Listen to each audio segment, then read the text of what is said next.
आदरणीय दर्शकवृन्द नमस्कार। Prime time live विशेष कार्यक्रममा स्वागत छ। आज हामी जुन अब प्रदेशको संरचनामा गइसकेको छ मुलुक, अहिले मुलुकमा 7 वटा प्रदेश छन् र त्यसै संरचनामा देशका सबै निकायहरू त्यही संरचनामा अब बिस्तारै व्यवस्थापन भइरहेको छ, व्यवस्थापन गर्ने काम भइरहेको छ। यसै सन्दर्भमा प्रहरी निकाय पनि अहिले प्रदेशको संरचना बिस्तारै त्यतातर्फ उन्मुख भएको देखिन्छ र पछिल्लो समयमा कुरा गर्ने हो भने पछिल्लो समय प्रदेश नम्बर 2 को छुट्टै एउटा कार्यालयको समेत स्थापना गरिएको छ एआइजी को नेतृत्वमा। आज हामी यो विषयमा कुरा गर्छौँ। यसका साथै जुन निर्वाचन हुन गइरहेको छ अब प्रतिनिधि र प्रदेश सभाको, त्यो निर्वाचनको व्यवस्थापन प्रहरीले कसरी गर्दैछ, सुरक्षा व्यवस्थाको तयारी कस्तो छ त, यिनै विषयमा कुराकानी गर्न गइरहेका छौँ। यसका लागि आज हामी प्रदेश नम्बर 2 का प्रहरी प्रमुख एआइजिपी विजयलाल कायस्थलाई निम्त्याएका छौँ। उहाँलाई स्वागत गर्छौँ। कायस्थजी, कार्यक्रममा स्वागत छ। धन्यवाद। तपाईँ नयाँ संरचना एक किसिमले भनौँ, पहिला चाहिँ एआइजी हरूलाई विशेष गरेर अब काठमाडौँमै विभिन्न जिम्मेवारीहरू दिन्थ्यो प्रायः जसो, होइन? तर यसपालि अलि पृथक देखिएको छ। एआइजीहरूलाई अब काठमाडौँ बाहिर प्रदेशमा पठाउँ, 7वटै प्रदेशमा पठाउँ, त्यसरी चाहिँ पठाउने काम भयो, या भनौँ नयाँ संरचनामा अब तपाईँहरू पनि गइराख्नु भएको छ। यो नयाँ संरचना कस्तो लाग्यो? जसरी तपाईँहरूको निकायमा पनि यो सुरु गरियो, कस्तो लाग्यो? अब यो झट्टै हेर्दाखेरि नयाँ संरचना जस्तो देखिएको छ। यसको पछाडिको म थोरै ब्याकग्राउन्ड तपाईँलाई भनौँ। योभन्दा अगाडि हामी सम्पूर्ण राज्यका सम्पूर्ण प्रशासकीय निकायहरू क्षेत्रगत रूपमा विभाजन भएर बसेको थियो। हाम्रो पनि त्यस्तै क्षेत्रीय प्रहरी कार्यालयहरू थियो।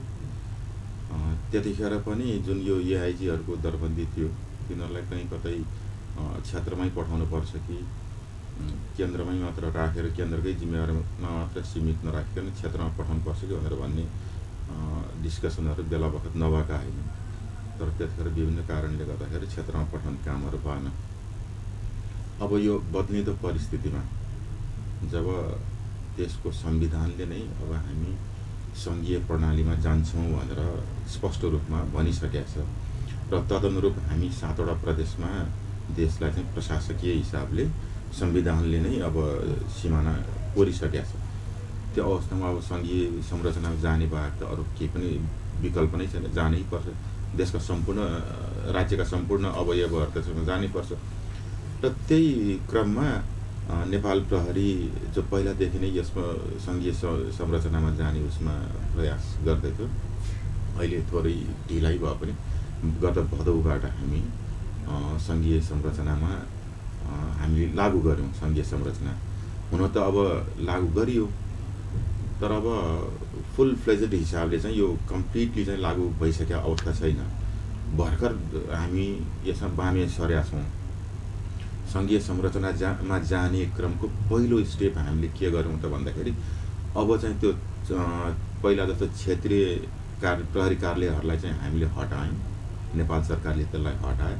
त्यसको ठाउँमा संविधानले जुन सीमा कोरेको छ त्यो हिसाबको 7वटा प्रदेशमा 7जना एआइजिपीको नेतृत्वमा 7वटा प्रदेश प्रहरी कार्यालयहरूको स्थापना गर्ने भनेर निर्णय गर्यो र तदनुरूप अस्ति गत भदौदेखि। हजुर, अब तपाईँ आएको करिब 2 महिना हुन लागिसक्यो।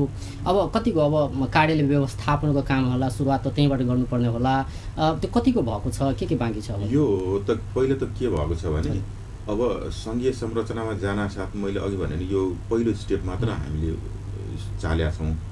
यसैमा पनि अझ थुप्रै कामहरू प्रशासनिक निकायहरूलाई के कसरी चाहिँ एडजस्ट गर्ने भनेर भन्ने एउटा ट्रान्जिसनल फेजमै छौँ। त्यसको लागि अझ नेपाल सरकारले, गृह मन्त्रालयले अरू निर्णयहरू गर्न बाँकी नै छ। अब हेरौँ न, यही 2 नम्बर प्रदेशको हेर्ने हो भने 8वटा जिल्ला, अञ्चल 3वटा छन्। सगरमाथा अञ्चल पनि छ जुन पहिला पूर्व क्षेत्रमा थियो, त्यस्तै जनकपुर अञ्चल र नारायणी अञ्चल पनि छ जुन पहिला मध्य क्षेत्रमा थियो, होइन? त 3वटा अञ्चलको कुनै पनि अञ्चल पुरा यो 2 नम्बर प्रदेशमा छैन। कति इन्ट्रेस्टिङ कुरा कि सगरमाथा अञ्चल हेर्ने हो भने 2वटा जिल्ला मात्र यो 2 नम्बर प्रदेशमा बाँकी त 1 नम्बर प्रदेशमा छ। त्यसै नारायणी र जनकपुर हेर्ने हो भने त्यसका 5-5वटा जिल्लामा 3-3वटा जिल्ला मात्र यो 2 नम्बर प्रदेशमा छ। बाँकी 2-2वटा जिल्लाहरू चाहिँ अन्य प्रदेशमा छन्। त यो संरचनालाई कसरी हामीले चाहिँ अब यो ट्रान्जिसनल फेजमा कसरी यो 2 नम्बर प्रदेशको संरचनाभित्र एडजस्ट गर्ने भन्ने कुरा त्यसमा वर्कआउट गर्न, होमवर्क गर्न अझ थुप्रै बाँकी नै छ। त्यही अब यो त नौलो लाग्यो होला नि तपाईँलाई। जस्तै कि अब भनौँ न, अब पूर्वाञ्चलको पहिला क्षेत्रीय प्रहरीको कार्यालय पनि थियो होइन, अब त्यो कार्यालय चाहिँ हट्ने भयो, त्यो हटिसक्यो होइन। अब नयाँ संरचनामा गयो भनेपछि अब अञ्चलको कुरा गर्नु भएन। मुख्य कुरो त त्यो भयो। जसरी तपाईँले भन्नुभयो कि अब अञ्चलको कुरा भयो भनेपछि अञ्चलको कुरा चाहिँ अब गर्नु भएन होइन। त्यसो अहिले त्यो अञ्चलको सेटअप चाहिँ यति अद्यावधिक छ, तर त्यो संरचनामा चाहिँ तपाईँ अलिकति नाम चाहिँ चेन्ज गरिदिएका छौँ। हजुर, अञ्चल प्रहरी कार्यालय भनेर भन्नुको सट्टा सङ्घीय प्रहरी इकाइ कार्यालय भनेर अहिले नाम मात्र परिवर्तन भएको छ। त्यसको संरचना चाहिँ केही पनि परिवर्तन भएको छैन। र अहिलेको अवस्था भनेको कस्तो भने मैले अघि पनि भने ट्रान्जिसनल फेजमा होइन, सङ्क्रमणकाल भनौँ न एक हिसाबले। त प्रत्येक अञ्चलका यी सङ्घीय प्रहरी इकाइ कार्यालयका एसएसपी साहबहरू दोहोरो कमान्डमा छन्। त्यही त अब जस्तै जनकपुरको कुरा गर्ने हो भने जनकपुरमा एसएसपी पनि हुनुहुन्छ होइन, उहाँ त जनकपुर अञ्चल हेर्नुहुन्छ, फेरि तपाईँ प्रदेशको पुरै हेर्नुहुन्छ। जिल्लाको हकमा उहाँले मलाई रिपोर्ट गर्नुहुन्छ, हजुर, अर्को जिल्लाको हकमा चाहिँ उहाँले उता 3 नम्बर प्रदेशको एसएसपी के अरे एआइजी साहबलाई रिपोर्ट गर्नुहुन्छ। त्यस्तै नारायणी अञ्चलको एसएसपी साहबले पनि 3वटा जिल्लाको हकमा चाहिँ मलाई रिपोर्ट गर्नुहुन्छ। बाँकी 2वटा जिल्ला मकवानपुर र चितवनको हकमा चाहिँ उहाँले अर्कै एआई साहबलाई रिपोर्ट गर्नुहुन्छ। त एउटै मान्छे यसरी डुअल कमान्डसिपमा बसेर काम गर्नु परेको अवस्था च्यालेन्जिङ पनि हो। या हामीलाई अहिले निकै नै च्यालेन्जिङ अवस्था हो। अब एसएसपी साहबले तपाईँसँग मात्रै डिल गर्नुपर्ने या भनौँ तपाईँको माथामा उहाँ हुनुभयो होइन भनेपछि यहाँ चाहिँ 2-2 जना एआइजी भनौँ या 3-3 जना एआइजीको माथामा हुनुपर्ने भयो उहाँ चाहिँ। त्यस्तो देखियो 2 जना एआइजीको अब कुनै ठाउँ 3टा हाम्रो बाडिएको छ भने त्यस्तो युनिफर्म सर्भिसमा नि, हजुर, युनिफर्म सर्भिसमा हाम्रो जस्तो फोर्समा हामी सधैँभरि चेन अफ कमान्डका कुरा गर्छौँ। जब चेन अफ कमान्डका कुरा गर्छौँ भने त्यो कमान्ड चाहिँ एउटा मात्र हुनुपर्छ, एउटाको माथामा अर्को जनाको मात्र हुनु पर्यो। त्यहाँ त्यो कमान्ड चाहिँ 2टा कमान्ड हुनु हुँदैन भनेर। तर त्यसको ठ्याक्कै त्योसँग अलिकति बाजिने खालको छ। तर यो बिस्तारै मिलिहाल्छ। यसलाई कसरी मिलाउने काम यसमा चाहिँ के त भन्दाखेरि अहिले यो सङ्घीय प्रहरी ऐन आउने कसरतमा छ, आइसकेका छैन। त्यसको ड्राफ्ट चाहिँ तयार भएको छ, त्यसलाई अझ पनि केही डिस्कसनको क्रममा छ। त सङ्घीय प्रहरी र प्रादेशिक प्रहरी भनेर हजुर विधेयक पछि बिस्तारै प्रादेशिक प्रहरी पनि हुन्छ। अहिले तत्काललाई चाहिँ सङ्घीय प्रहरी ऐन आएपछि त्यसको प्रादेशिक विधेयक बनाउने काम त भइसक्यो होइन, त्यो ड्राफ्ट तयार भयो। त्यसको डिस्कसनहरू त्यसको अरू निस्कनुभन्दा अगाडिका अन्य एक्सर्साइजहरू त्यसमा भइरहेछ। त्यो आइसकेपछि त्यसले धेरै यो कन्फ्युजनहरू चाहिँ दूर गर्छ। त्यो ड्राफ्टमा के छ अब सङ्घीय प्रहरीको कुरा होइन, प्रादेशिक प्रहरीको कुरा। अब जस्तै तपाईँको कुरा गर्ने भने तपाईँ प्रादेशिक प्रहरीतिर पढ्नुभयो होइन, अहिलेको संरचना नै हेर्नु भोलि अनि प्रादेशिक उसको इलेक्सन भइसक्यो भनेपछि अब त्यो कस्तो हुन्छ? अब जुन ड्राफ्ट बनाउनु भएको छ त्यो कस्तो रहेछ, के रहेछ त्यसमा? यसमा अब त्यो ड्राफ्ट त्यो ऐन नै ट्याक्कै ननिस्केको त मैले यो छ भनेर ट्याक्कै गाह्रो के बनाउनु तर पनि सर्टेन कुराहरू। सबभन्दा पहिलो कुरा के त भन्दाखेरि कुन निकाय चाहिँ सङ्घको माथत रहने, केन्द्रीय सरकारको माथत रहने र के कस्ता किसिमका युनिटहरू चाहिँ प्रादेशिक सरकारको मातहतमा रहने, कुन काम चाहिँ प्रादेशिक सरकारले गर्ने, कुन काम चाहिँ केन्द्रीय सरकारले गर्ने, सबभन्दा डिमार्केसन हुनुपर्ने, क्लियर कट सीमाङ्कन हुनुपर्ने कुरा चाहिँ यो हो। र त्यो कुरालाई चाहिँ सङ्घीय प्रहरी ऐनले एड्रेस गर्नै पर्छ। त्यो भएन भने भोलि फेरि काम गर्न हामी फिल्डमा काम गर्नेहरूलाई चाहिँ हामी अहिले नै संविधानमा हेरौँ न, अब संविधानमै भनौँ न स्थानीय तहको अधिकारको कुरा छ, प्रदेशको अधिकारको कुरा छ, सङ्घको अधिकारको कुरा छ। तिनटैको अधिकार कुनै चाहिँ साझा अधिकारहरू पनि दिएछ होइन, त्यो एउटै अधिकार तिनटैले पनि दिएको अवस्था छ, कुनै 2टाले दिएको अवस्था छ, कुनै स्थानीयले मात्रै दिएको अवस्था छ। यसरी बाजिने अधिकारहरू दिँदाखेरि त समस्या त पर्दैन भयो। त्यो समस्या तपाईँहरूको निकायमा पनि पर्ने देखिन्छ। त्यही त त्यो समस्या नपरोस् भनेर भन्नको लागि त्यो सङ्घीय प्रहरी ऐनले त्यसले स्पष्ट व्याख्या गर्नुपर्छ। हाम्रोमा त अझ अब संविधानले नै स्पष्ट रूपमा केन्द्रमा चाहिँ केन्द्रीय प्रहरी र प्रत्येक प्रदेशमा प्रादेशिक प्रहरी रहनेछ भनेर व्यवस्था गरेको छ। अझ नगर प्रहरीको पनि परिकल्पना गरेको छ, स्थानीय निकायमा। त्यो चाहिँ स्थानीय निकायको छ। तर त्यो प्रहरी भनेको चाहिँ हामी जस्तो यो अपराध अनुसन्धान गर्ने, अपराधको रोकथाम गर्ने, अरू डे टु डे पुलिसिङको बिजनेस यो शान्ति सुरक्षाको मामलाभन्दा छुट्टै रहने किसिमको त्यो अर्कै युनिट या अर्कैको कमान्डबाट होला त्यो प्रहरी भन्दा अलिक पृथक नाम प्रहरी दिए पनि हजुर त्यो चाहिँ हाम्रो जस्तो खालको प्रहरी होइन जसले यो अपराध अनुसन्धान गर्ने नियन्त्रण गर्ने र उ गर्ने त्यो खालको प्रहरी चाहिँ होइन तर परिकल्पना चाहिँ त्यो पनि गरेको छ तर उसले संविधानले नै स्पष्ट बोलिदिएको हकमा केन्द्रमा केन्द्रीय प्रहरी र प्रदेशमा प्रदेश प्रहरी रहनेछ भनेर संविधानको धाराले स्पष्ट बोलेको हकमा हामी त्यसमा भोलि कुनै पनि किसिमको कामको डुप्लिकेसन नहोस् कमान्डमा कुनै किसिमको अन्यल नरहोस् भन्ने हिसाबले त्यसलाई क्लियरली चाहिँ सम्बोधन चाहिँ गर्नैपर्छ तर त्यो भनेको चाहिँ कसले गर्ने भन्दा यो सङ्घीय प्रहरी ऐनले गर्नुपर्छ त्यही त अहिले जुन बनाउनु भएको छ नि त्यसबाट सन्तुष्ट हुनुहुन्छ कि त्यसमा केही अझै मिलाउनु भएको छ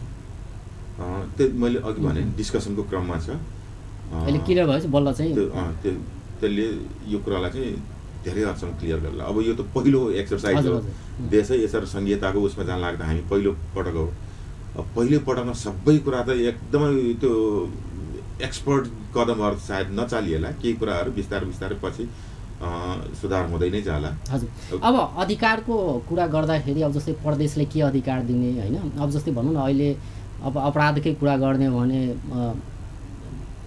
काठमाडौँमा चाहिँ सिआइबी भन्ने छ होइन अब यसो काम परे बेलामा अन्य ठाउँमा पनि गएर अपराध अनुसन्धान गरिरहेको छ होइन तर प्रदेशलाई पनि एउटा सशक्त त्यस्तो किसिमको टिम खडा होस् कि प्रदेशका जति अपराधका समस्याहरू हुन्छन् ती सबैको निराकरण त्यही होस् होइन अरू ठाउँबाट खोज्नु नपरोस् भनेपछि त्यस्तो किसिमको संरचना बन्छ त अब बन्छ त्यो बन्छ म तपाईँलाई एउटा कुरा के स्पष्टसँग भनिदिउँ भने यो जुन डे टु डे पुलिसिङका कामहरू छन् नि अपराध नियन्त्रण अनुसन्धानका कुराहरू र शान्ति सुरक्षाका कुराहरू त्यो भनेको विशुद्ध रूपमा प्रादेशिक प्रहरीको काम हो हेर्नुहोस् यो कुरामा चाहिँ हामी सबैजना क्लियर हुनु जरुरी छ मैले यही कुरा चाहिँ पटक यो हाम्रो प्रहरी सम्बन्धी यो छलफलको दौरानमा यो स्पष्टसँग उठाउने गरेको छु डे टु डे पुलिसिङमा अनि यो ल एन्ड अर्डरको कुराहरूमा केन्द्रको काम होइन केन्द्रले हस्तक्षेप गर्नु हुँदैन भनेर म भन्छु यो चाहिँ मेरो व्यक्तिगत धारणा है र यो धारणामा मैले त्यतिखेरै पनि छलफलको दौरान धेरै मेरा अग्रजहरू मेरा सहकर्मीहरू मभन्दा पछाडिका पिँढीका अन्य प्रहरी अधिकृतहरू चाहिँ सहमत पाएको छु र अन्यत्र मुलुकहरूमा पनि हेर्ने हो भने प्र्याक्टिस यही नै हो सबै दैनिकी काम कारवाहीहरू भने केन्द्र सरकारले गर्ने त्यो केन्द्र सरकारकै युनिटले गर्ने हो भने त प्रादेशिक प्रहरी संरचना किन चाहियो त अहिलेकै जस्तो युनिटरी सिस्टममा बसे भइगयो भने एउटा हेडक्वार्टर राख्ने अनि पहिला जस्तो 5 केन्द्रको मुख किन ताक्नु पर्दैन यहाँको अब समस्या यही सुल्झोस् हैन त्यो हिसाबले हजुर यहाँबाट गर्नुपर्छ जब यो प्रदेश प्रहरीको जिम्मेवारी हो भनेर भन्ने भएपछि प्रदेश प्रहरी चाहिँ कुनै पनि किसिमका अपराध घटनाहरू हुन नदिने र भयो भने त्यसलाई चाहिँ सामना गर्ने त्यसको चाहिँ निर्क्योल गर्न सक्ने अवस्थामा चाहिँ बस्नुपर्छ त्यसको लागि अपवाद बाहेक या त्यसको लागि तपाईले भन्नु सिआइबी जस्तो युनिट यहाँ पनि जरुरत पर्छ अब सिआइबी को नै एउटा युनिट बस्ला या सिआइबी जस्तो अरु यो हामी प्रदेशमा खडा गरौँला अहिले हाम्रो प्रदेशको संरचना कस्तो हुने भनेर भन्ने कुरा त्यसको क्लियर खाका आइसकेको छैन त्यसको पनि अहिले डिस्कसनकै क्रममा छ सिआइबी को हुन सक्छ ट्राफिक हुन सक्छ हैन हुन सक्छ त्यो हुन सक्छ त लागु औषधको हुन सक्छ लागु औषध पनि अरु पनि थुप्रै छन् हजुर अब यस्ता कुराहरू उसमा भोलि कथम कदाचित कुनै त्यस्तो घटना भयो जुन घटना प्रदेशको क्षमता भन्दा बाहिरको रह्यो हजुर या त्यो घटनाको ग्राभिटी त्यो चाहिँ निकै ठुलो छ र यसलाई प्रदेशले मात्र ह्यान्डल गरेर हुँदैन सेन्ट्रल क्यापेबिलिटी नै लाउनु पर्ने भयो केन्द्रबाटै त्यसलाई चाहिँ ह्यान्डल गर्ने भयो भन्ने कुरा लाग्यो भने त्यतिखेर चाहिँ त्यसलाई केन्द्रको युनिटले हेर्ने फेडरल युनिटहरुले हेर्ने अन्यथा चाहिँ त्यस्ता समस्याहरु सबै प्रदेशको उसले हेर्नु प्रदेशको प्रहरीले ह्यान्डल गर्नुपर्छ अहिले जुन संरचना अब निर्माण हुन गइरहेको छ त्यो संरचना नामको लागि मात्रै नहोस् हैन एउटा देशलाई जुन अधिकार दिएको छ त्यो प्रदेशलाई त्यस्तै किसिमको एउटा चाहिँ संरचना निर्माण होस् सबै अधिकार त्यही पाओस् त्यस्तो किसिमको चाहिँ बन्नु पर्यो त्यो अपेक्षा छ तपाईको त्यसको लागि तपाई संघर्ष गरिराख्नु भएको छ एकदम र तपाईले अघि यो प्रश्न यो छलफलकै दौरान अलि ल्याउनु भयो जस्तो लागु औषधको कुरा उठाउनु भयो ट्राफिकको कुरा उठाउनु भयो यसमा म थोरै कुरा थपौँ है हजुर ट्राफिक यो आम नागरिक जो आफ्नो घरबाट निस्कन्छ नि प्रत्येकले फेस गर्ने कुरा हो होइन। हजुर उसले बाटोमा जाम फेस गर्छ, कहिले एक्सिडेन्ट हुन्छ, कहिले कहीँ फोहोर यताउता सारा कुराहरू उसले फेस गर्छ। तर ट्राफिकलाई यो सबै व्यवस्था अव्यवस्था जेसुकै भनौँ, त्यसको लागि उसले कसलाई देख्छ त भन्दाखेरि त्यो बाटोमा उभिने युनिफर्म लगाएर त्यो भित्र ट्राफिकलाई मात्र देख्छ, या ट्राफिक छैन भने अर्को जुन पुलिस उभिएको त्यसलाई मात्र देख्छ। जबकि यसको पछाडि यसलाई व्यवस्थित रूपमा सञ्चालन गर्नको लागि 8वटा विभिन्न नेपाल सरकारका 8वटा निकायहरूको संयुक्त प्रयास हुनुपर्छ। तर बाटोमा देखिने त सबैले गाली गर्ने त पुलिस मात्र हो। त यस्ता कुराहरू जुन के रहेछ त्यसमा चाहिँ 8 निकाय प्रहरी स्वयं आफै पनि हो, नगरपालिका छ होइन, त्यस्तै अनि यातायात छ, सडक छ, स्थानीय प्रशासन छन् यस्ता 8वटा, यो 5वटा हो, अरू 3वटा मलाई ट्याक्कै याद होइन। 8 अनि यातायात व्यवसायहरू तर सबैको जिम्मेवारी त छुट्टा छुट्टै छ नि। यातायातको छुट्टै होला, सबैको नगरपालिकाको होला कि सडक बनाइदियो, ट्राफिकको होला कि अब बाटो भनौँ त्यहाँ ट्राफिक जाम नहुन दिनलाई। हजुर त्यो सबै मिलेर अनि बल्ल स्मुथ ट्राफिक मुभमेन्टका कुराहरू आउँछन्। तर सबैले देख्ने चाहिँ सबैले दोष लाउने यही ट्राफिक मात्र हो, यही पुलिस मात्र हो, यसले गरेन भनेर भन्ने मात्र आउँछ कि। एउटा सडकमा त्यहाँ कसैले फोहोर फालिदिएछ, बाटो आदि ढाकेको छ, त्यसले गर्दा ट्राफिक जाम भएछ, यो पुलिसले गरेन, ट्राफिकले गरेन भनेर। तर त्यो फोहोर पन्छाउने जिम्मा त हाम्रो त होइन नि हो, कतिपय अवस्थामा त्यसले गरिरहेको हुन्छ। समन्वय र सहकार्यको आवश्यकता छ। अब यसको लागि यो सबै यस्तो गर्नको लागि सबैलाई चाहिँ कोअर्डिनेटेड हिसाबले एकै ठाउँमा राखेर काम गर्न मेरो एउटा सुझाव मात्र। एउटा प्राधिकरण किन नबनाउने, सबै त्यो एउटा युनिट, एउटा यस्तो एजेन्सी जहाँ यो सबैतिरबाट चाहिँ त्यहाँ प्रतिनिधित्व हो सबैतिरको, र त्यसको लिड बाटोमा उभिएर गर्नुपर्ने हुनाले प्रहरीले लियोस्, प्रहरीले गरोस्, त्यसको हेड चाहिँ प्रहरीले होस्, ताकि हामी एउटाले अर्कोलाई दोषारोपण गरेर बस्नुपर्ने स्थिति नहोस्। बाटोमा ढल बगेको छ, के भएछ, पानी बाटो आदि चाहिँ उहाँ पानीले भरिएको छ, ढलले भरिएको छ, अनि अर्को अलिकति थोरै भाग त्यो ट्राफिक उसको मुभमेन्टको लागि युज गर्नु परेछ, दोष आउँछ पुलिसलाई। अब तपाईँ जनकपुर आएको 2 महिना करिब हुन लागिसक्यो। अब कस्तो पाउनुभयो? ट्राफिकको कुरा गर्नुभयो, सडकको कुरा गर्नुभयो होइन, पक्कै पनि यहीँको हेर्नुभयो होला, या धेरै ठाउँमा त्यस्तो छ होइन। तर यहाँ चाहिँ कस्तो लाग्यो तपाईँलाई? वास्तवमा व्यवस्थापन कस्तो लाग्यो? ट्राफिक व्यवस्थापनको हकमा भन्नुहुन्छ भने म सन्तुष्ट छुइनँ। मान्छे वास्तवमा यस्तोमा जसरी तपाईँले भन्नुभयो 8वटा निकाय सबै जागरुक भइदिएको भए, एकबद्ध भएर काम गरिदिएको भए यस्तो समस्या हुने नै थिएन। हजुर, यो सन्तुष्ट हुने स्थिति छैन। साँच्चै भन्यो भने यहाँ दर्शक महानुभावहरू नरिसाइदिनु होला भनेर भन्छु, साह्रै अस्तव्यस्त छ र यसको लागि हामी सबै जिम्मेवार छौँ। यसलाई सुधार्न एकदमै जरुरी छ। त्यसको प्रयास चाहिँ गर्नुहुन्छ? प्रयास गर्दैछौँ हामी।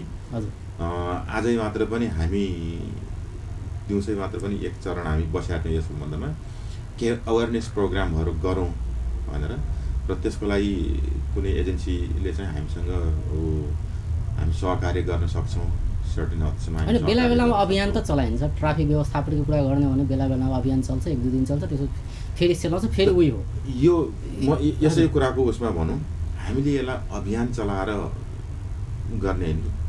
अभियान बेला बखत चल्छ, अनि अभियान चलाउँदाखेरि त्यसका एकदम न्युजहरू त्यो मिडियाले कभर गरे हुन्छ, के गरे हुन्छ, अनि एकदम ल भयो अब एक हप्ताको ट्राफिक सप्ताह मनाएको। यसलाई अभियान के नै होला जस्तो हुन्छ, साताभरिमै सकिन्छ त फेरि, अर्को दिन हुँदैन, 8औँ दिन के पनि हुँदैन। यसलाई हामीले अभियानको रूपमा मनाउनु भन्दा पनि, सञ्चालन गर्नुभन्दा पनि, त्यस्ता अभियानहरू गर्नुभन्दा पनि ट्राफिक सेन्सलाई त्यसलाई हामीले संस्कारको रूपमा विकास गर्न जरुरी छ। हाम्रो आफ्नो संस्कार हामीले केटाकेटीदेखि नै त्यसलाई चाहिँ एउटा संस्कारको रूपमा तिनीहरूलाई दिँदै जान जरुरी छ। म तपाईँलाई एउटा सानो उदाहरण दिउँ। आजभन्दा 20 वर्ष अगाडि, 21 वर्ष अगाडि, अझ अहिले त 2017 भयो, 1996 सालमा म पहिलोपटक बोस्निया हर्जगोभिनामा म पिस किपरको रूपमा, शान्ति सेनाको हिसाबले मिसनमा गएको।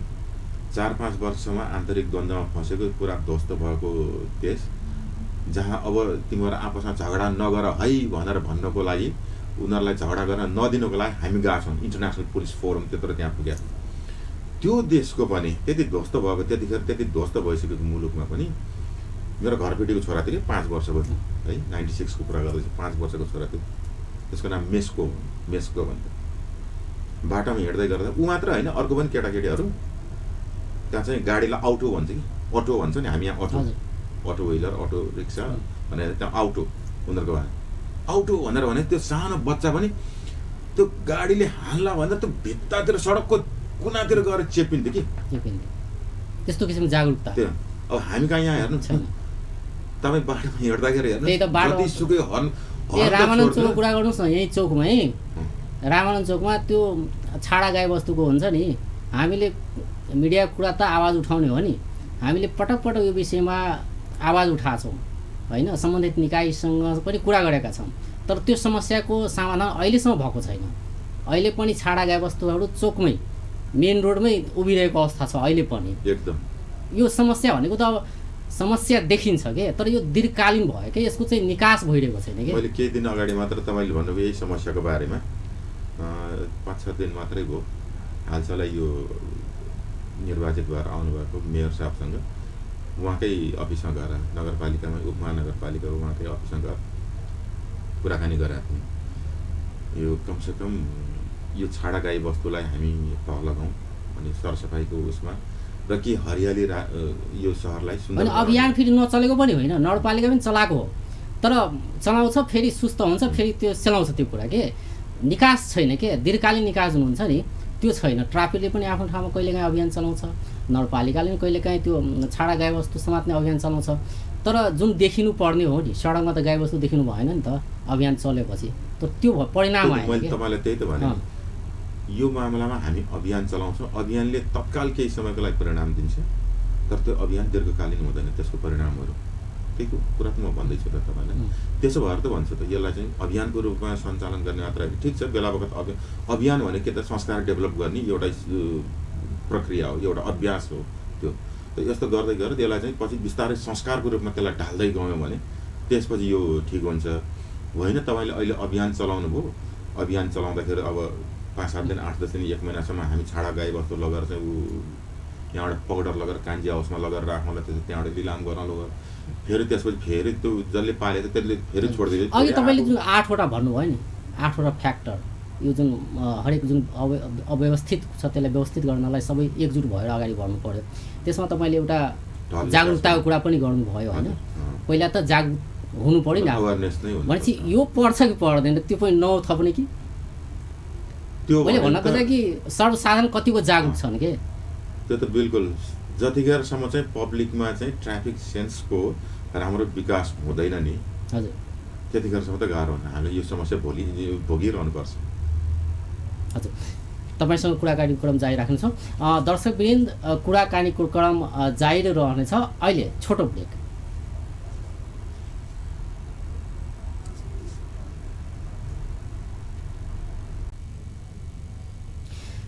ब्रेकपछि प्राइम टाइम लाइभमा स्वागत छ। आज हामी प्रहरी अतिरिक्त महानिरीक्षक विजयलाल कायस्थसँग कुराकानी गरिरहेका छौँ समग्र सुरक्षा व्यवस्थाको विषयमा, यसका साथै चुनावी सुरक्षाको विषयमा पनि। कायस्थजी, अब अलिक प्रसङ्ग बदलौँ, चुनावका कुरा गरौँ। चुनावको चटारो छ, मङ्सिर 10 र 21 गते चुनाव हुँदैछ। यो क्षेत्रमा 21 गते चुनाव हुन गइरहेको छ। कतिको गाह्रो भइरहेको छ, कतिको व्यस्त हुनुहुन्छ तपाईँ चुनावको व्यवस्थापनमा? निर्वाचन भनेर भनेपछि बिजी हुनु स्वाभाविकै हो। त्यसमा चाहिँ सरकारी यो सुरक्षा निकायहरू त झन् स्वभावतः बिजी भइहालिन्छ। त्यसको तयारी चुनाव भनेर भनेपछि अब हामी कहाँ त यहाँ दोस्रो चरण हुँदैछ। मङ्सिरको 21 गते चुनाव भनेर भनेको त्यही 21 गते मात्र होइन, त्यसको एउटा लामो प्रक्रिया हुन्छ। चुनावभन्दा अगाडि गर्नुपर्ने तयारीहरू, चुनावभन्दा पछाडिसम्मका अन्य सुरक्षाका कामहरू त सबै अहिलेदेखि नै म्यानेज गर्दै गरिएन, त्यसको सही योजना बनाएर गरिएन भने बडो समस्या हुन्छ त्यतिखेर होइन। अब यो 2 नम्बर प्रदेशमा भर्खरै मात्रै पनि हामीले असोज 2 गते 1.5 महिना अगाडि मात्र पनि स्थानीय निकायको निर्वाचन गरेको हो। त हामीसँग त्यो स्थानीय निकायको निर्वाचन गर्दाखेरिको अनुभव पनि छ र त्योभन्दा अगाडि पनि यो प्रदेशमा यो होल एरियामा स्थानीय निकायको बेलाको व्यवस्थापनले अलि सहज भयो होला योपालि अलि त्यसले धेरै सहजता प्रदान गरेछ हामीलाई एउटा अनुभव पनि दिएछ र नयाँ हौसला पनि दिएको छ र यो मामलामा म यो 2 नम्बर प्रदेशका सम्पूर्ण आम नागरिकलाई म त्यतिखेर जुन हामीले सहयोग पायौँ त्यसको लागि हार्दिक आभार व्यक्त गर्न चाहन्छु 2 नम्बर सम्पूर्ण रूपमा नेपाल प्रहरीको तर्फबाट र विशेष गरिकन यो 2 नम्बर प्रदेश प्रहरी प्रमुखको नाताले 2 नम्बर प्रदेशका सम्पूर्ण प्रहरीको तर्फबाट मैले यो 2 नम्बर प्रदेशमा रहनुभएका सम्पूर्ण नागरिकहरूलाई मैले धन्यवाद दिनैपर्छ। त्यतिखेरको जुन सहयोग पाइयो जुन एक किसिमको उत्साह थियो निर्वाचनप्रति सबैजना चाहिँ चुनाव गरौँ शान्तिपूर्वक गरौँ भनेर भन्ने जुन उहाँहरूको अभिलाषा थियो उहाँहरूको फिलिङ स्पष्टै झल्किन्थ्यो। तपाईँहरू आफै पनि मिडिया कर्मीहरू तपाईँहरूले पनि देख्नुभएको होला ठाउँ ठाउँमा जुन उहाँहरूप्रति उत्साह थियो र यसपटकको यो प्रतिनिधि सभा र प्रदेश सभाको निर्वाचनमा पनि त्यही किसिमको उत्साह त्यही किसिमको सहयोग हामीले पाउँछौँ भनेर भन्ने पूर्ण आशा छ यहाँको 2 नम्बर प्रदेशका प्रत्येक नागरिकसँग। र यो भनेको हेर्नुहोस् न प्रदेश सभा पहिलो अनुभव गर्दैछौँ हामी हैन। योभन्दा अगाडि त प्रतिनिधि सभा मात्र इलेक्सन हुन्थ्यो त पहिलो अनुभव गर्दाखेरि हुनसक्छ थोरै केही हाम्रो अब पहिलो पटकको स्टेप भन्दाखेरि अलिकति केही कमजोरीहरू हुन सक्ला तर हामी त्यो नहोस् भनेर भन्ने उसमा छौँ। सम्पूर्ण सुरक्षा निकायहरू यसमा कोअर्डिनेटेड हिसाबले हामी सञ्चालित छौँ। हजुर अब संवेदनशील क्षेत्रको कुरा होला असंवेदनशील क्षेत्रको कुरा हैन अति संवेदनशील क्षेत्रको कुरा छ हैन। अब ती क्षेत्रमा अब प्रहरी कसरी डिप्लोय गर्ने त्यसमा के छ स्ट्र्याटेजी तपाईहरुको? अब यो तपाईले भन्नुभयो जस्तै एउटा साधारण एउटा संवेदनशील र अरु कुनै अति संवेदनशील भन्ने हिसाबले 3 किसिमको विभिन्न क्याटेगोरीमा विभाजन गरिएको छ प्रत्येक निर्वाचन क्षेत्रलाई। अनि त्यही हिसाबले कस्तो क्षेत्रमा कति त्यो कसरी छुट्याउनु भएको छ? त्यो साधारण त्यो चाहिँ जिल्ला सुरक्षा समिति हुन्छ। हजुर जिल्ला सुरक्षा समितिले त्यहाँको एक्टिभिटिजहरु पोलिटिकल एक्टिभिटिज देखि लिएर अरु क्रिमिनल एक्टिभिटिजहरु त्यो अनि त्यसलाई अरु इन्फ्लुएन्स गर्न सक्ने अरु एलिमेन्ट्सहरु त्यो सबै कुराहरु विचार गरेर जिल्ला सुरक्षा समितिले निर्धारण गर्ने हो। त्यो चाहिँ त्यो हामीले यहाँ प्रदेश या केन्द्रले गर्ने हैन र उहाँहरूले जुन हिसाबले त्यो यो क्षेत्र चाहिँ संवेदनशील छ यो क्षेत्र चाहिँ छैन भनेर भन्ने हुन्छ त्यहीलाई नै आधार मानेर केन्द्रले एउटा केन्द्रीय सुरक्षा नीति बनाइदिएको छ। साधारण उसमा कति जनशक्ति खटाउने अनि संवेदनशीलमा कति जनशक्ति खट्ने कति हतियार के कस्ता किसिमका हतियारहरू अति संवेदनशीलमा चाहिँ के कस्तो के कति जनशक्ति के कस्तो अरु रिसोर्सेसहरु त्यहाँ डिप्लोय गर्ने भनेर भन्ने कुराहरु चाहिँ केन्द्रीय सुरक्षा नीतिले निर्धारण गर्छ। तर केन्द्रीय सुरक्षा नीतिले निर्धारण गर्ने कुरा भनेको के त भन्दाखेरि त्यो चाहिँ मिनिमम स्ट्यान्डर्ड मात्र हो। एउटा ठाउँमा ल 15 जना मान्छे खटाउनु पर्छ भनेर भन्यो भने एटलिस्ट 15 जना चाहिँ हुनै पर्छ त्यो ठाउँमा मिनिमम। अब यसमा त जनशक्तिको कुरा पनि होला नि जनशक्ति अब तपाईहरुसँग जनशक्ति कति छन् यहाँ अनि प्रदेशको आफ्नै रिसोर्सेसले भ्याउँछ ह्युमन रिसोर्सेसले भ्याउँछ भने मैले त्यहाँ 15 को सट्टा 20 जना पनि पठाउन सक्छु। तर त्यो मिनिमम भने त्यो केन्द्रले दिएको गाइडलाइन्स छ त्यो मिनिमम स्ट्यान्डर्ड हो त्यो बटम लाइन मात्र हो। त्यो हिसाबले हामी चलेका छौँ र त्यही हिसाबले पहिला पनि देख्नुभयो होला तपाईहरुले मतदान स्थल त्यहाँ भित्रको सुरक्षाको जिम्मेवारी चाहिँ नेपाल प्रहरीले लिएको छ। नेपाल प्रहरी खटिया छ मतदान स्थल भित्र। त्यसपछि आउटर रिङमा एपीएफ छ त्यहाँबाट पनि आउटर रिङमा अनि त्यसपछि नेपाली सेना खटिएको छ।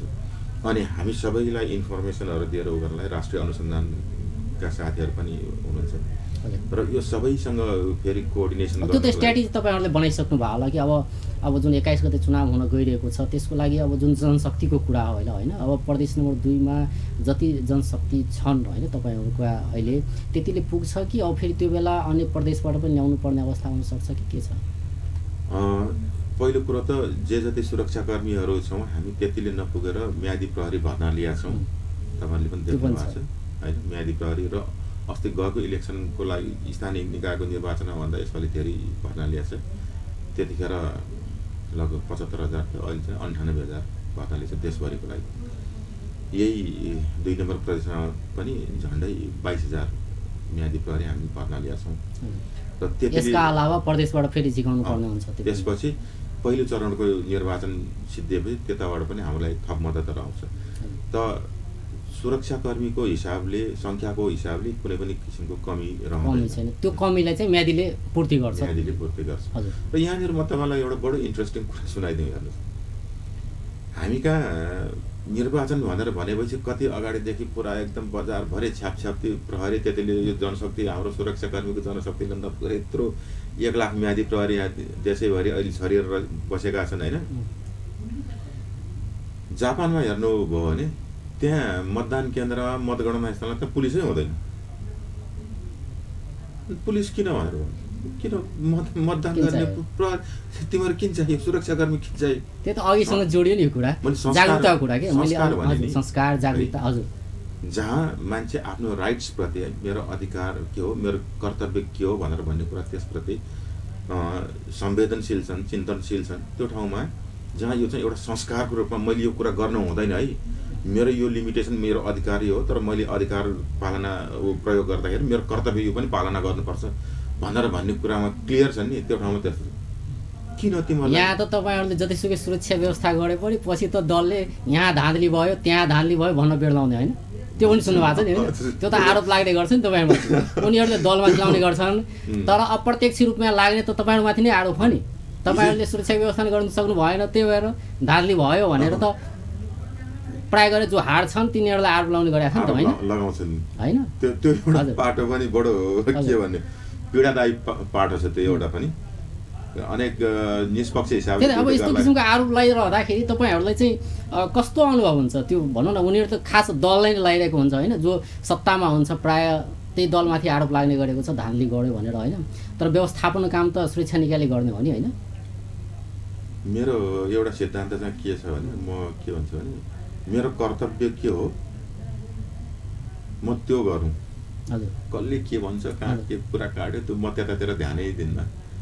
अब उनीहरूले भन्दै गरे त्यो कुरा सुन्दै गर्ने हो भने तपाईँ त्यो आफ्नो कामबाट डिस्ट्र्याक्ट हुनुहुन्छ कि यति डिस्टर्ब गर्छ तपाईँलाई त्यसले, त्यतातिर चाहिँ त्यो नकारात्मक टिप्पणीहरू सुन्नु पनि यसपालि त अझ नयाँ चिज देखियो, विश्वमै कहीँ नदेखिएको। मतदान केन्द्रमा चारैतिर चाहिँ त्यो पुरै तार जाली लाएर पुरै चाहिँ के नै अब भनौँ न कति संवेदनशील के क्षेत्र मतगणना स्थलमा चाहिँ भरतपुर काण्डले यो कुरा निम्ति आयो नि होइन। भरतपुरले एउटा लेसन नजिर स्थापित गर्यो। भरतपुरको घटनाले हामीलाई देशैभरिलाई त्यो लेसन दियो। त्यसले गर्दाखेरि चाहिँ हामीले यहाँ त्यतिखेर पनि दोस्रो चरणको निर्वाचनमा यो गर्नु पर्यो र तेस्रो चरणको निर्वाचनमा पनि हामीले गर्नु पर्यो। भनेपछि हामी नजिर चाहिँ सकारात्मक भन्दा पनि नकारात्मक नजिर स्थापित गर्दैछौँ नि होइन।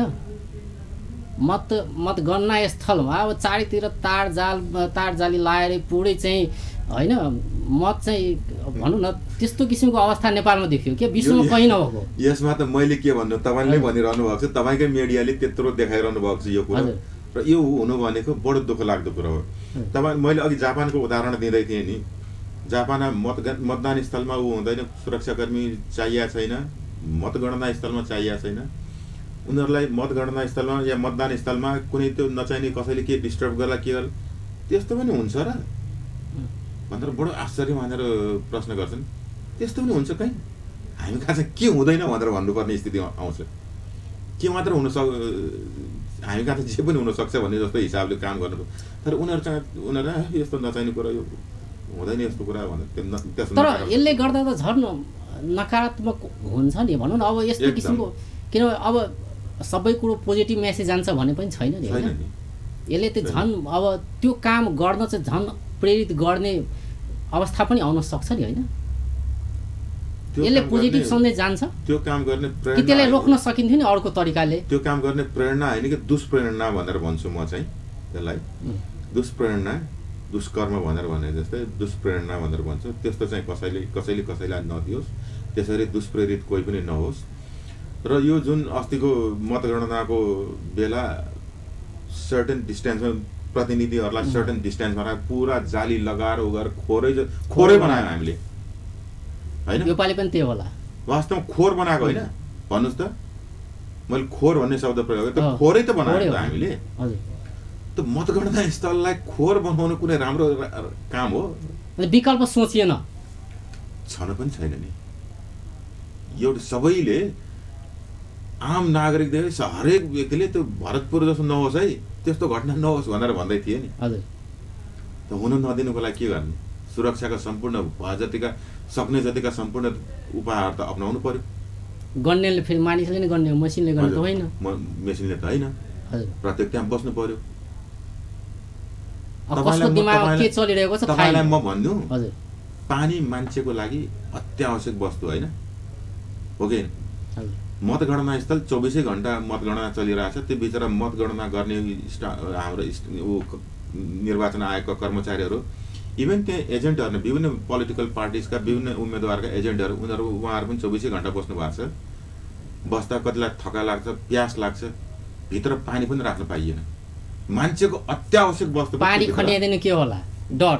सोच्नु त पर्यो नि, झन् विकराल रूप तपाईँले भन्नुभयो कुरो। सोच्नु त पर्यो नि। हजुर, निद्रा नलाओस् भनेर हामी के गर्छौँ? सबभन्दा सजिलो चाहिँ चिया पिउँछौँ। चिया खाने, पानी खाने। हजुर, त्यहाँभित्र चिया पानी पनि त्यो कुनै पनि किसिमको झोल पदार्थ दिएर जान दिइएन। भनेपछि यही हो त, यसको चाहिँ निराकरण यही हो त? अब यसरी चल्ने यो नजिर नै स्थापित भइसक्यो नेपालमा? नजिर नै स्थापित भयो भनेर त नभनौँ, यो सुरक्षाको उपायहरू अपनाएको हो।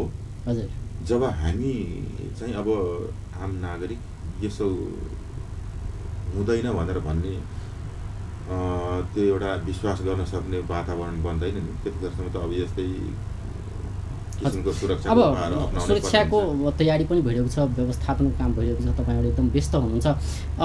सुरक्षा गोष्ठी, प्रदेश स्तरीय सुरक्षा गोष्ठी पनि जनकपुरमा सम्पन्न भयो हिजो मात्रै। के भयो? त्यसको निचोड के आयो? कसरी व्यवस्थापन गरिराख्नु भएको छ? अब यो प्रधानमन्त्रीले निर्देशन पनि दिनुभयो सुरक्षा तपाईँहरूलाई। गोष्ठी है, क्षेत्रीय सुरक्षा गोष्ठी हो, निर्वाचन रिलेटेड सुरक्षा गोष्ठी। हामी 2 नम्बर प्रदेश त दोस्रो चरणमा हो नि, मङ्सिरको 21 गते बल्ल हो। तर त्यो भइकन पनि पहिलो सुरक्षा गोष्ठी यही 2 नम्बर प्रदेशमा भयो। त्यो हाम्रो लागि राम्रो कुरो हो। यसले एउटा यहाँ खटिने निर्वाचनमा खटिने सम्पूर्ण उसलाई एउटा राम्रो ऊर्जा पनि दिएको छ यसले, कि यो 2 नम्बर प्रदेशलाई यति धेरै इम्पोर्टेन्स दिएर पहिलो गोष्ठी नै यहीँबाट सुरु भयो। र त्यसमाथि पनि के त भन्दाखेरि अहिले प्रधानमन्त्री, सम्माननीय प्रधानमन्त्री आफै उहाँले नै गृह सम्बन्धी कार्यभार पनि हेर्दै गर्नुभएको हुनाले सम्माननीय प्रधानमन्त्री आफै आइकन गोष्ठी उद्घाटन सम्बोधन गरेर जानुभएको छ। र त्यहाँ 2-4वटा कुराहरू चाहिँ अत्यन्त महत्त्वपूर्ण कुराहरू उठेका छन्। प्रत्येक जिल्लाले आफ्नो आफ्नो सुरक्षा व्यवस्थाहरू, त्यो जिल्लामा पर्ने अन्य चुनौतीका कुराहरू हामीले के गर्नुपर्छ भनेर भन्ने प्रेजेन्टेसन चाहिँ सबै हो। त्यसै क्षेत्रीय प्रशासकज्यूहरूले पनि गर्नुभयो। अनि त्यसपछि जब निर्देशनका क्रममा आयो, त्यसमा सम्माननीय प्रधानमन्त्रीले 3-4वटा चाहिँ महत्त्वपूर्ण कुराहरू भन्नु। एउटा कुरो के त भन्दाखेरि त्यो काम गर्दाखेरि अब अहिलेदेखि अस्ति नैदेखि सुरु भइसकेको छ निर्वाचन सम्बन्धी हाम्रो काम कारबाहीहरू त। एउटा कुरो उहाँले स्पष्टसँग के भन्नुभयो भने, तिमीहरूलाई काम गर्नेको दौरान कुनै पनि किसिमको रिसोर्सेसहरूको कमी हुँदैन, के चाहिन्छ माग, हामी केन्द्रबाट सम्पूर्ण कुराहरू दिन्छौँ भन्ने कुरा। हामीलाई कतैबाट पनि रिसोर्सेसको कमी हुँदैन भनेर भन्ने कुरा एउटा एस्योर गर्नुभयो, जुन हाम्रो लागि एकदमै सकारात्मक ऊर्जा हो त्यो भनेको। दोस्रो कुरा उहाँले स्पष्ट रूपमा के भन्नुभयो भने, यो ड्युटीमा तिमीहरूले बिल्कुलै निष्पक्ष भएर कसैको पक्ष नलिकन काम गर। तिमीहरूको क्रेडिबिलिटी चाहिँ म त्यतिखेर हेर्छु। कोही हारोस् कोही जितोस् ऊ छैन। यो भनेको चाहिँ प्रजातान्त्रिक अभ्यासको सबभन्दा अहम कुरा हो। प्रजातन्त्रको एकदम इसेन्स भनेको यही निष्पक्ष मतदान हो। त्यसो हुनाले यो मतदानको गरिमालाई चाहिँ तिमीहरूले कायम राख भनेर भन्ने उहाँले एउटा सन्देश दिनु। त्यो पनि असाध्य राम्रो कुरो हो। त्यसदेखि बाहेक सुरक्षाका लागि अन्य कुराहरू जे जति किसिमका तिमीहरूले मेजरहरू अपनाउनु पर्छ, पार्टीसँग काउन्टर पार्टी मिटिङदेखि लिएर यहीँ भित्रका कुराहरू। र एउटा अर्को पनि मेसेज दिनुभएको छ है उहाँले, निर्वाचन आचार संहिता, यसलाई पनि हामीले सबैले पालना गराउनुपर्छ। त्यसमा पनि अब त्यसमा सुरक्षाकर्मी- निर्वाचन आचार संहिताको कुरा छ नि, त्यसमा तपाईँहरूको भूमिका चाहिँ कस्तो छ त्यो पालना गराउनेमा चाहिँ? अब कसरी चाहिँ यसलाई चाहिँ कार्यान्वयन गराउने? कोही निर्वाचन आचार संहिता विपरीतका काम गरेका छन् भने त्यसलाई चाहिँ अब कारबाहीको दायरामा ल्याउनु पर्यो। त्यसको लागि तपाईँहरूलाई चाहिँ के भूमिका दिएको छ यसमा? खर्चको कुरा पनि होला, जस्तै कि अत्यधिक खर्च गर्ने होइन। आज निर्वाचन आयोगले समेत सरकारलाई ध्यान आकर्षण गराएको छ कि उम्मेदवारहरूले धेरै खर्च गरे होइन, यसमा नियन्त्रण गर्नु पर्यो भने सरकारले समेत अब सरकारलाई चाहिँ ध्यान आकर्षण गराएको अवस्था छ भनेपछि यी विषयमा चाहिँ तपाईँहरूको भूमिका कस्तो छ यसमा? अब यो खर्चको कुरा तपाईँले साह्रै संवेदनशील कुरा उठाउनु भयो। तपाईँहरूकै मिडियाहरूबाट यो चाहिँ आचार संहितासँग खर्च पनि जोडिएको छ कि? एकदम नि खर्च बढ्यो भने आचार संहिता स्वाभाविक उल्लङ्घन हुन्छ। आयोगले यतिभन्दा बढ्ता खर्च गर्न पाइँदैन, प्रत्येक बुँदामा यसमा यति यसमा यति यसमा यति टोटल यतिभन्दा बढी थियो, यो हदभन्दा बाहिर जान पाउँदैनौ भनेर प्रत्येक उसलाई चाहिँ उम्मेदवारलाई तोकिदिएको छ होइन। अनि त्यसमा त्योभन्दा बढ्ता यसरी खर्च गरिरहेछन् भनेर भन्ने खालको कुराहरू तपाईँहरूकै मिडियाहरूबाट जानकारी लिने गर्छौँ हामी पनि। खर्चका कुराहरूमा चाहिँ हामी नेपाल प्रहरीले त्यति धेरै मोनिटर गर्न नसकौँला, त्यो कुरा चाहिँ निर्वाचन आयोग। तर आचार संहिता उल्लङ्घन भइरहेको छ कि छैन भन्ने कुरा त तपाईँहरूले मोनिटरिङ गर्न सक्नुहुन्छ नि होइन त्यो कुरा? बिल्कुल।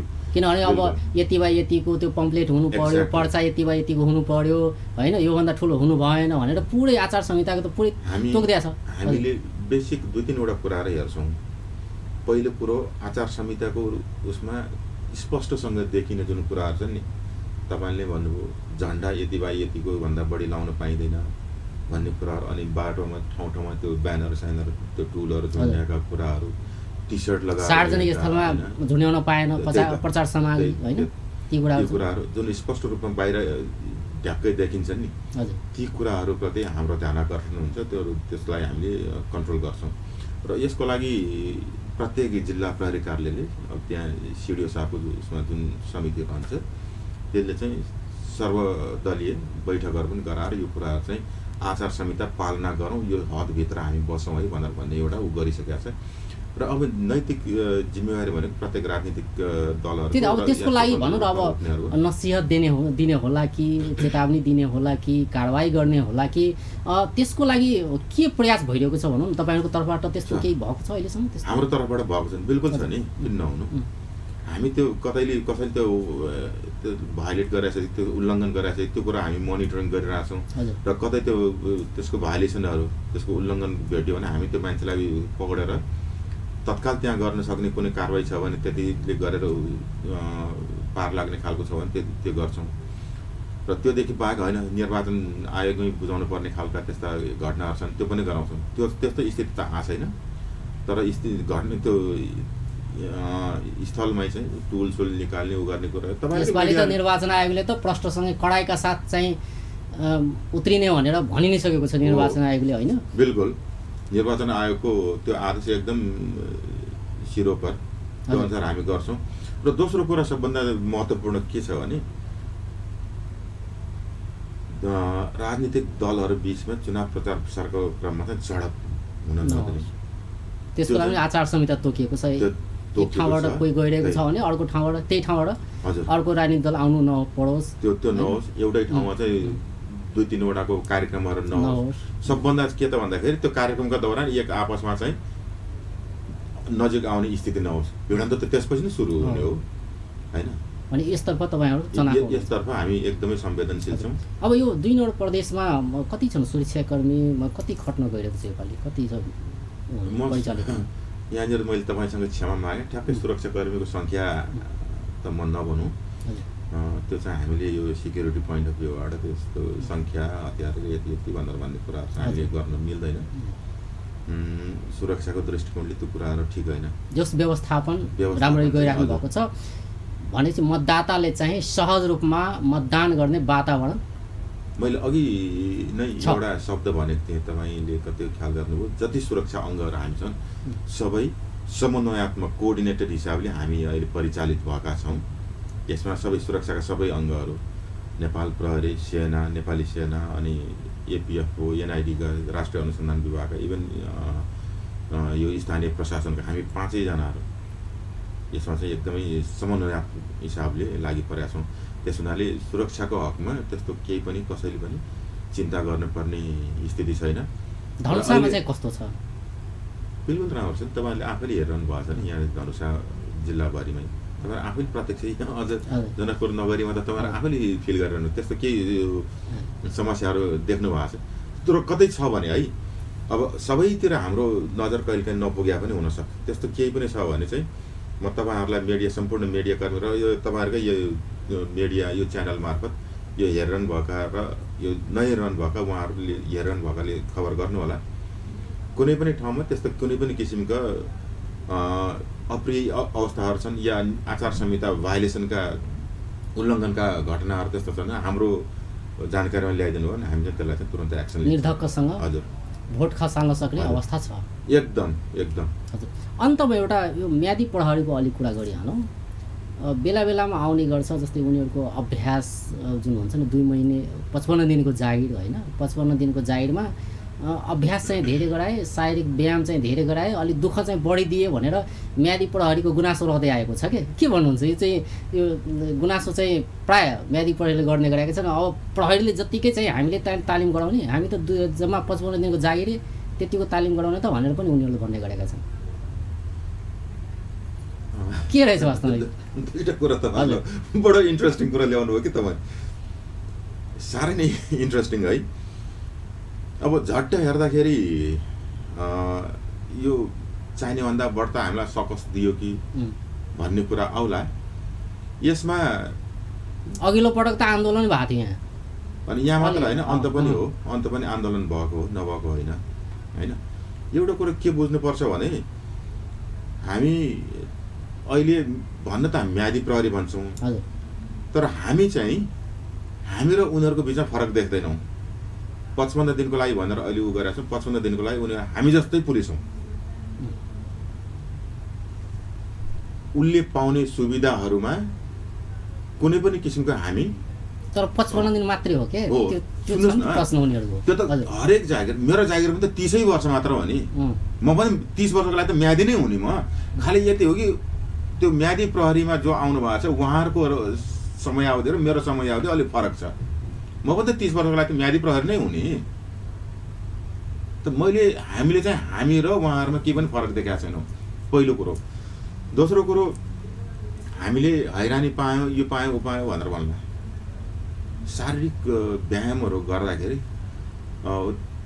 सुरुका दिनहरूमा चाहिँ अलिकति हामीले जुन दैनिक हाम्रो दैनन्दिनी जुन छ नि, दैनिक एउटा रुटिन भन्दा त्यसमा अलिकति थप कामहरू केही गर्यो भने सुरुका दिनहरूमा सबैलाई त्यो अलिकति मलाई चाहिँ अलिक बढी, मेरो शरीरलाई अलिक बढी भयो कि भनेर भन्ने जस्तो लाग्छ। म आफैले पनि इन्सपेक्टरमा सेवा प्रवेश गरेर सुरुको ट्रेनिङ गरेर सुरुका दिनहरूमा यो खुट्टाहरू सुन्निएर हिँड्न नसक्ने भएर हेर्ने, हाम्रा इन्स्ट्रक्टरले कति पेल्या हो यो भनेर भन्ने हामीलाई पनि लागेको थियो। त्यसपछि म अलिकति कुरा र त्यसपछि हामी उहाँहरूलाई के को लागि तयार गर्दैछौँ त भनेर भन्दाखेरि वैशाख 21 को निर्वाचन मतदानको दिन र त्योभन्दा थोरै अगाडि दिनदेखि यो ड्युटी एकदमै इन्टेन्सिभ भएर जान्छ र त्यसपछि फेरि मतदान मङ्सिरको 21 मा मतदान भइसकेपछि मङ्सिर 21 त एक दिनको मात्र मतदान हो। मतगणना त अझ लामो चल्छ। मङ्सिर 21 भन्दा कडा ड्युटी त त्यसपछि 22 मङ्सिर 21 को बेलुकीदेखि गर्नुपर्ने हुन्छ। त्यो कति दिन भनेपछि यो जुन अभ्यासको कुरा गर्नुभयो नि, त्यो वास्तवमा प्रहरीले जुन अभ्यास गराउनुहुन्छ नि जागिरको लागि, त्यही अभ्यास गराउनुहुन्छ कि साँच्चै उनीहरूले भने जस्तै साँच्चै त्यस्तै हो कि अलिक कम छ म्यादीलाई चाहिँ? हाम्रो भन्दा त धेरै कम छ है, धेरै कम। त्यही पनि बढी लागेछ कि 55 मैले भने नि सुरुको दिनमा यो अलिक बढी लाग्छ। र मैले अघि भन्दै थिएँ मङ्सिर 21 र 21 भन्दा पछाडिको दिनमा जुन ड्युटी गर्नुपर्ने छ नि, जुन किसिमको साँच्चै भने एक हप्ता हामीले सुत्दै नसुतिकन दिनको 2-3 घन्टा मात्र सुतेर त्यसरी ड्युटी गर्नुपर्ने स्थिति, त्यसको तयारी अलि यो गरेन भने त्यतिखेर चाहिँ गाह्रो पर्छ। अब हामी अन्त्यतिर पनि आइसकेका छौँ। अब यो म्यादीकै कुरा गर्ने हो भने अब भनौँ न, अब जसरी अभ्यासको कुरा भयो होइन, कठोर अभ्यास गराइन्छ भनेर उनीहरूले भन्दै आएका छन्। अब सङ्घर्ष समिति बनाएर होइन हामीले त जागिरै दिनु पर्यो भनेर पनि अब भक्तपुरमा त एउटा सङ्घर्ष समिति नै उनीहरूले गठन गरेका कि हामीले त जागिरै दिनु पर्यो, अभ्यास गराउने 55 दिन मात्रै जागिर दिएर हुन्छ भनेर पनि उनीहरूले भन्ने गरेका छन्। के भन्नुहुन्छ अन्त्यमा छोटोमा? अब देशमा यो अनइम्प्लोइमेन्टको अवस्था विकराल छ, त्यो मैले भन्नु परेन होइन। काम नपाएको समस्या धेरै छ। सके त राज्यले जागिर दिएर राम्रो। तर मेरो कुरा चाहिँ के हो त भन्दाखेरि हाम्रो जुन रेगुलर इनरोलमेन्ट हुन्छ नि, भर्ना हुन्छ नि, त्यतिखेर चाहिँ यी म्यादी प्रहरीहरू तिनीहरूलाई चाहिँ हामीले प्रायोरिटी दिएर लिन सक्यो भने चाहिँ राम्रो हो। सरकारले यो नीति बनाएको छैन, तर यसो गर्दा राम्रो हुन्छ। त्यो गर्दाखेरि चाहिँ राम्रो हो। नीति नै त छैन अहिले, तर त्यो गर्न सकेदेखि चाहिँ राम्रो हो। त्यो हस् त, स्टुडियोमा आइदिनु भयो, यहाँहरूलाई पनि एकदम धेरै धेरै धन्यवाद। मेरो यति समयसम्म 2 नम्बर प्रदेश प्रमुखको नाताले मैले के कुराहरू राखेँ, विशेष गरी यो निर्वाचनको आउँदैछ, अब निर्वाचनको बेला मैले यहाँ सबैबाट चाहिँ मैले सहयोगको असोज 2मा जस्तै सहयोगको अपेक्षा गरेँ। यहाँहरूबाट फेरि पनि त्यही किसिमको सहयोग पूर्ण रूपमा पाउनेछु भनेर भन्ने सम्पूर्ण दर्शक वृन्दमा चाहिँ मेरो व्यक्तिगत तर्फबाट 2 नम्बर प्रदेश प्रहरीको तर्फबाट चाहिँ मेरो हार्दिक अनुरोध। नमस्कार। हजुर, आदरणीय दर्शकवृन्द, आज हामीसँग हुनुहुन्थ्यो प्रहरी अतिरिक्त महानिरीक्षक विजय लाल कायस्थ। उहाँ प्रदेश नम्बर 2 का प्रहरी प्रमुख हुनुहुन्छ। आज हामी निर्वाचनका साथै निर्वाचनमा सुरक्षा व्यवस्थाको अवस्था कस्तो छ, सुरक्षा व्यवस्थापन कसरी भइरहेको छ र समग्र सुरक्षा अवस्थाको विषयमा हामी कुरा गर्दैथ्यौँ। हस् त, नमस्कार। ठीक भयो होइन?